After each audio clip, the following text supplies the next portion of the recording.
মায়ের হাতে সবচেয়ে সহজে মাছের ঝোল রান্না করার পদ্ধতি কোনো ব্যাপারই না। এই ঝোলটা বাচ্চারাও বানাতে পারবে। নমস্কার, কুইজিনিয়া চ্যানেলের পক্ষ থেকে সকলকে জানাই সাদর আমন্ত্রণ। আমাদের সবার চ্যানেল কুইজিনিয়াকে সাবস্ক্রাইব করে পাশে থাকা বেল বাটন আর অল আইকন প্রেস করে রাখলেই সব নতুন ভিডিও নোটিফিকেশন আপলোড হওয়া মাত্র পৌঁছে যাবে আপনাদের কাছে। দুর্দান্ত একটা মাছের ঝোলের রেসিপি, যেটা বানানো অত্যন্ত সহজ, বাচ্চা থেকে বড় সকলেরই খুবই পছন্দসই। আজকের এই হালকা পাতলা টেস্টি রেসিপিটি গরমকালে দুপুরবেলা ভাত দিয়ে লেবু সহযোগে দুর্দান্ত লাগে। এখানে আমরা নিয়েছি দুটো পেঁয়াজগুলোকে স্লাইস করে কেটে নেওয়া হয়েছে, দুটো আলু, সেগুলোকে আলু ভাজার মতো কাটা হয়েছে, আর দুটো টমেটো। এদিকে নেওয়া হয়েছে কয়েক পিস কাতলা মাছগুলোর মধ্যে দিয়ে দেওয়া হলো প্রথমে নুন, আর তারপরে দিয়ে দেওয়া হচ্ছে সামান্য একটু হলুদ গুঁড়ো।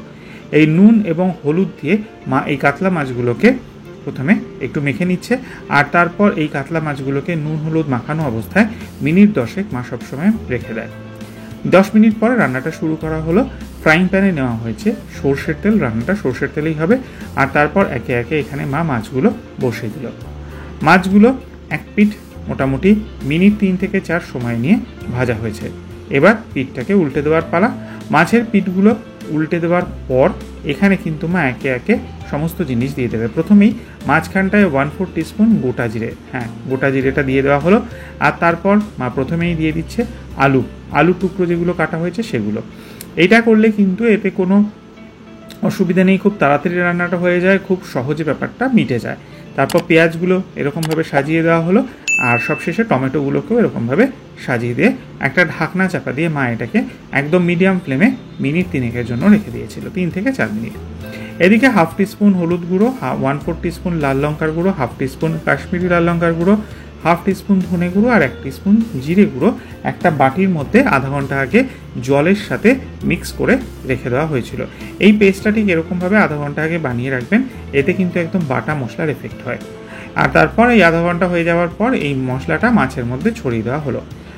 খুন্তি দিয়ে একটু হালকা নেড়ে ছেড়ে তারপরে ওই বাটির মধ্যেই জল নিয়ে সেই জলটাকে দিয়ে দেওয়া হলো। আরও কিছুটা জল দেওয়া হলো, কারণ মাছ সমস্ত কিছু কুক হবে। কাঁচা লঙ্কা দিয়ে একটু হালকা হাতে মা এটাকে নাড়াচাড়া করে এবার একটা ঢাকনা চাপা দিয়ে এটাকে কুক করছে। মাঝখানে আমাদের ক্যামেরার প্রবলেমের জন্য নুনটা দেখানো হয়নি, নুনটাও কিন্তু অতি অবশ্যই দেবেন। মিনিট 8 থেকে 10 এইভাবে রেখে ঢাকনা চাপা দিয়ে ওপিট করে এটাকে কুক করে নেওয়া হয়েছে। একদম তৈরি হয়ে গেছে। 10-12 মিনিট পর গ্যাসের ফ্লেমটা অফ করে দিন। তৈরি হয়ে গেল মায়ের হাতের দুর্দান্ত একটা মাছের ঝোল, যেটা বানানো অত্যন্ত সহজ, বাচ্চারাও বলে দিলে পেরে যাবে। বাড়িতে অতি অবশ্যই ট্রাই করুন। গন্ধ লেবু সহযোগে বা লেবু সহযোগে ভাতের সাথে খেয়ে জানান কমেন্টে কেমন লাগলো। ভালো লাগলে লাইক শেয়ার করতে ভুলবেন না যেন। যারা এখনও চ্যানেল কুইজিনাকে সাবস্ক্রাইব করেননি, অনুরোধ করবো চ্যানেলটাকে সাবস্ক্রাইব করে এই পরিবারের সদস্য হয়ে যাওয়ার জন্য। লাইফ ইজ প্রেশাস, গল্পের শিকালেকাল চ্যানেল দুটিকে সাবস্ক্রাইব করতে আজকে ভিডিও ডেসক্রিপশন বক্সে লিঙ্কটা প্লিজ চেক করে নেবেন। সবাই ভালো থাকবেন, নমস্কার।